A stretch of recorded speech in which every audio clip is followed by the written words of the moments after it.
dance for joy or lust. Welcome to Sensible Secondhand Reviews, the series where we look at practical and sensible cars which you can buy for a budget between £1,000 and £5,000.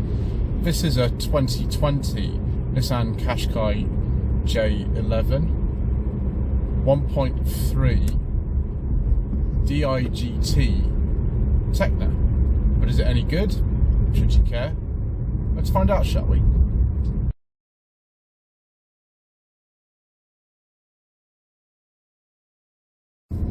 So the J11 series of Nissan Qashqai, or the Qashqai Mark II, was launched in 2014. It replaced the very successful first generation Qashqai that had come out in 2006, the J10. This actually continued to be a real success for Nissan, who had made the rather bold decision in about 2006 to get rid of both the Primera and the Almera, and this car kind of replaced both of them. Certainly it's one of the best-selling cars in this country, and is rather an institution. It sort of defines the kind of family SUV class over here, particularly as for our market these are built in Sunderland. You can also get the facelift version of this as the Nissan Rogue Sport in America, which is interesting. The engines available in a J11 Qashqai were 1.2 when the car was first launched in 2014 with 113 horsepower, and a 1.6 with about 160 horsepower. In 2018, actually after the 2017 facelift, both the 1.2 and 1.6 engines were replaced by 1.3 units, jointly developed with Renault and I think also Mercedes-Benz. They generate either 138 horsepower or 157 horsepower.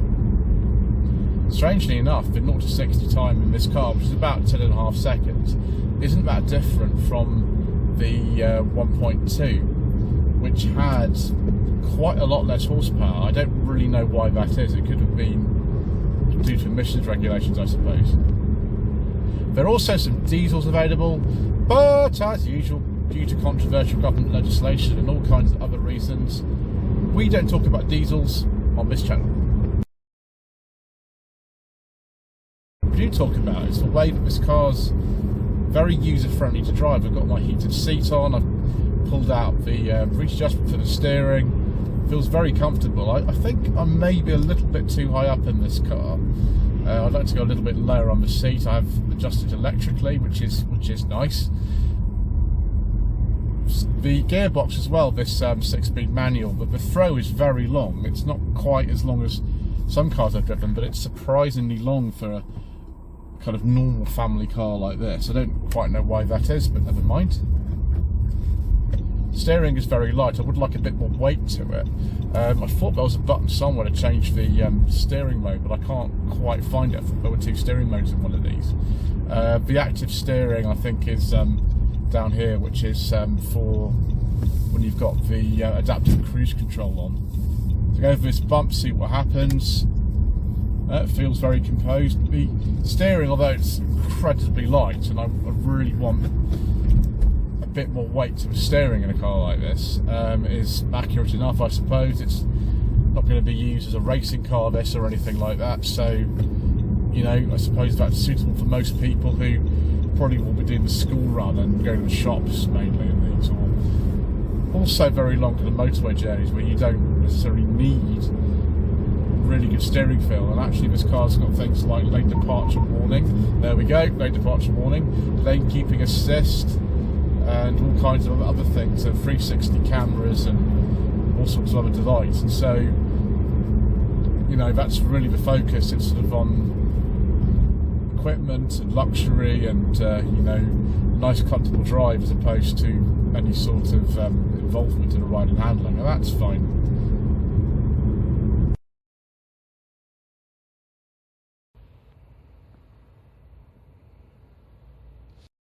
So let's take a look at the outside of this J11 J11 series of Qashqai. This is a really late one. This dates from late 2020. They were discontinued sort of early part of 2021, I think. Obviously, you'll see a lot of these around because they were one of the best-selling cars in this country, and the J12 that's replaced this, I think, is even better selling than the J11 version. I think in this Tekna trim it does look good. We've actually got 360 cameras on this as well, which is quite handy. Obviously, for your budget of between £1,000 and £5,000, you're looking at a very early sort of 2014 model, probably with the 1.2 engine. So open the boot. Boot opens conventionally.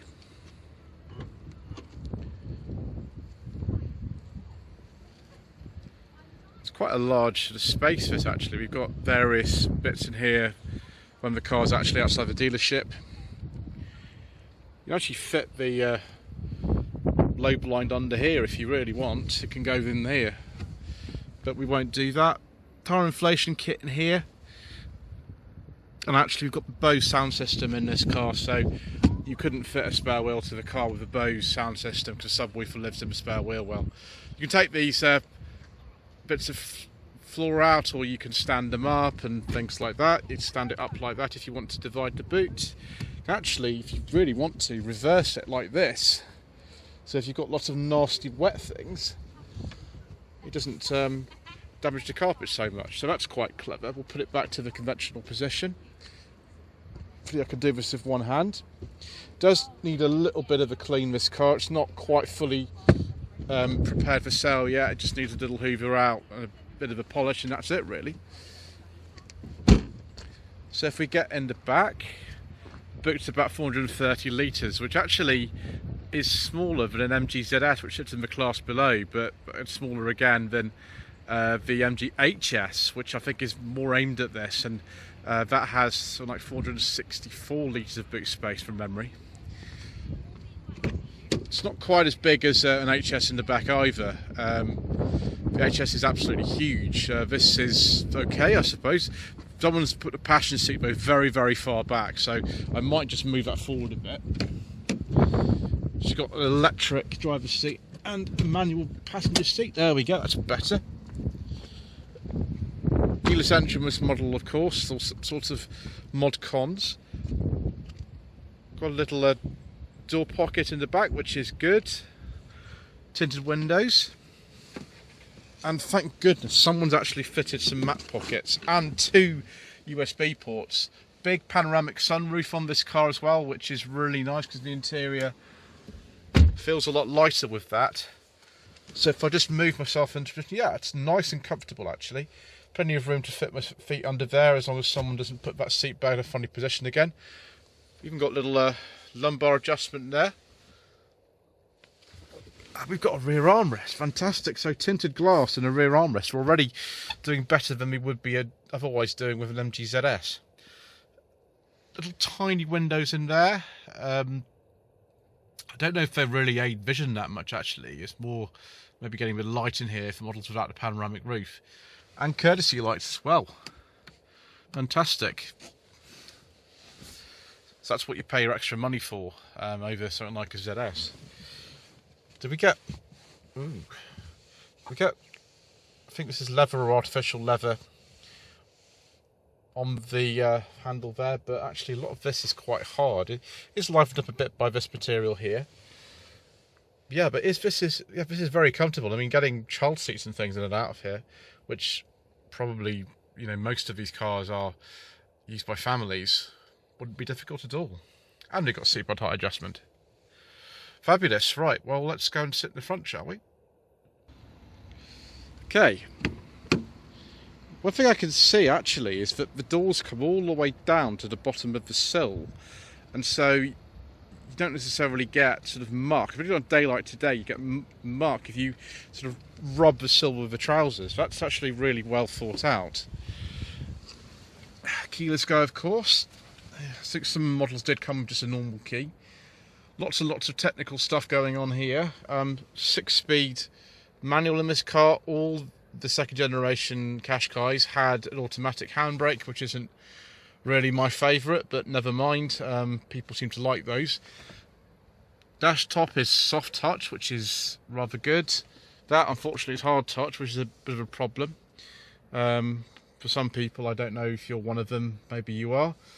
The bigger problem for me is the fact that, just like an MGZS, the bonnet release and fuel filler flap release are right next to each other, so you better get used to pulling the right one, otherwise you could be in a lot of trouble. Lane keeping assist, I think that button is actually for the 2 steering modes that this car has. We'll have a look at that a bit later and just see if it is, but yeah, it's definitely the lane keeping assist. The lane departure warning actually went off at one point on my journey here. We've got cruise control and the speed limiter, and that looks like active cruise control. Fantastic, all sorts of bits and pieces in this car. Nice steering wheel, very good to hold, and flat bottom as well. I don't really think this is the most sporty car in the world, but never mind. Do we see if this adjusts for reach? Oh, it does. Fabulous, that'll be a lot better than me then. There we go. Dual zone climate control, thank goodness it's got physical buttons to that. Actually got a shortcut to the cameras. Because this is a car that's got the keyless entry, I don't need to fiddle around trying to put a key in. We can just start her up. So you need to put your foot on the clutch to start it. Let's see actually if this button is for the steering modes or not. Yeah, steering assist on. Okay, so steering assist off. Right, let's turn that off, thank you very much. Auto lights and wipers and all sorts of things. Okay, so there's the sat nav. Do we have Android Auto, Apple CarPlay in this? Because that would be better than this old-fashioned looking sat nav, I think. Connections, right, let's see. I don't know if we do have Android Auto or Apple CarPlay in this. I'm not sure if we do. That's a bit annoying, isn't it? It's also a bit sort of small, which is quite annoying. So yeah, that's the map. I really would expect a car made in 2020 to have Android Auto or Apple CarPlay, but yeah, maybe it does have it, but it doesn't say anything. The connections here, no, I can't see it. Maybe I'm missing something here, but I can't see it. So navigation, we're not going to look at all of these. They're just pretty boring if we do. Camera. There's not so much there, so we actually got the camera up on here, which is good. There we go. We've got the 360 camera going on. You can see we're actually in the lines of the space for once, and I made sure the car was actually right up against that line before I got out, viewers, because I know some of you would find that annoying if I didn't. There we go, in Chelmsford today. Yeah, there's not much else to say about that really. See if we've got anything we can look in this display here. I'll have to shut the door for that though. For some reason my wipers are still going off. We can change source of the radio. It's currently muted, so we'll just leave that. So we go right, we can go through various driving aids. Yeah, steering assist, blind spot detection, lane keeping assist, autonomous emergency braking, all kinds of exciting things. Tyre pressure monitoring, settings. What sort of settings are in here? Yeah, they're all settings for normal things. There's a back button there we go. And average speed, fuel economy, not very good. Compass directions, and there's the DAB that's on. Nice to have conventional dials actually. The stalks for the indicators and the wipers do feel like they're nice quality.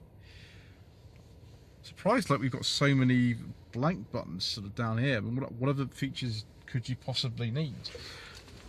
Heated seats, 2-stage. You've actually got that on, which I'm going to leave. A nice big centre cubby in the armrest. Take that out. Then we've got USB port down there and an aux in. So that's 3 USB ports and a top-up socket. And the thing just hit my phone.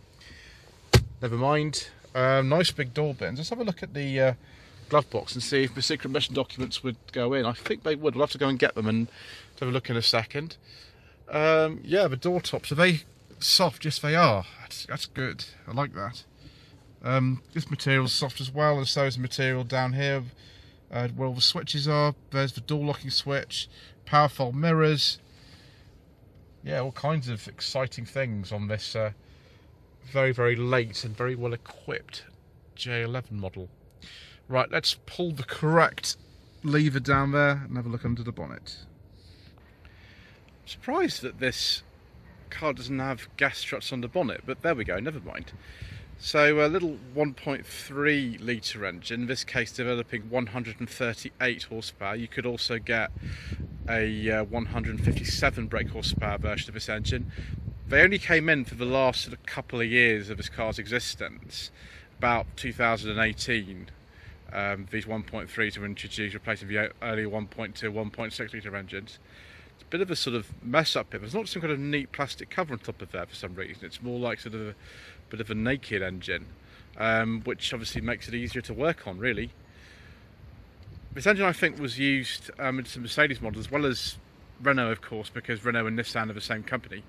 And I wouldn't be surprised if it sort of turns up in some Mitsubishis in the future as well.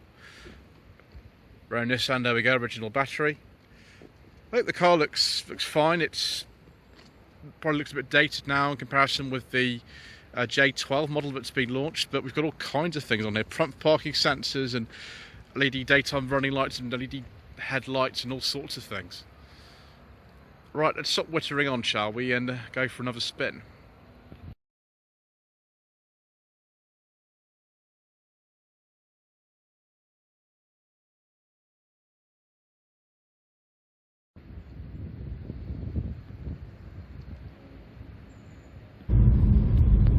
So you see these cars just about everywhere that you go. I mean, there has to be some reason why they're good, and I think they are. I personally prefer, if it were me, to save myself some money and buy an MG ZS, which gives quite a lot of the same passenger space as this.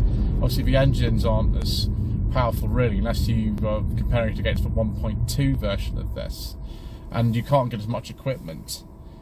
But you know, they are sort of comparable in what they sort of really do. The MGHS is more comparable in price to this, and that does have actually a more powerful engine than any of the Qashqais in this generation, 163 horsepower I think it is, and you can get it with the manual and an automatic, and you get a plug-in hybrid powertrain with that as well.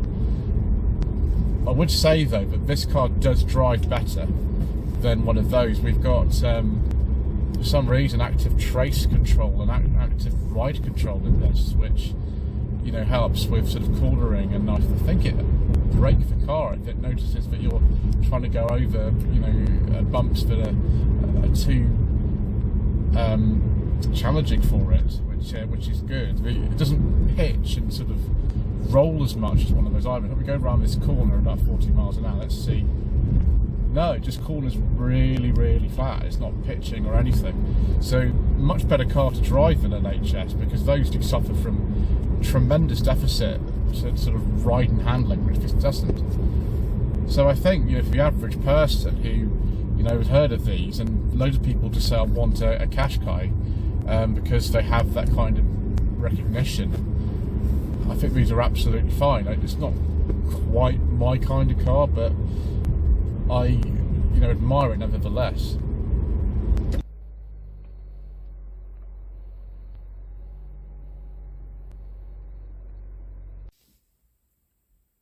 So let's have a look now at some J11 Nissan Qashqai trim levels.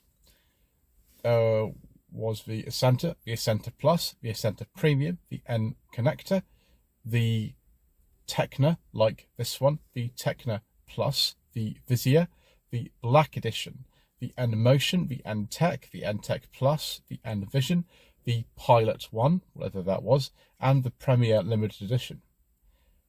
I've had a look at the RAC website with their review section, and there are some problems noted with these J11 Qashqais, and actually I think there are more problems than this. There's actually a recall for these cars. With a 1.2 petrol engine, there have been problems with high oil consumption, so just watch that.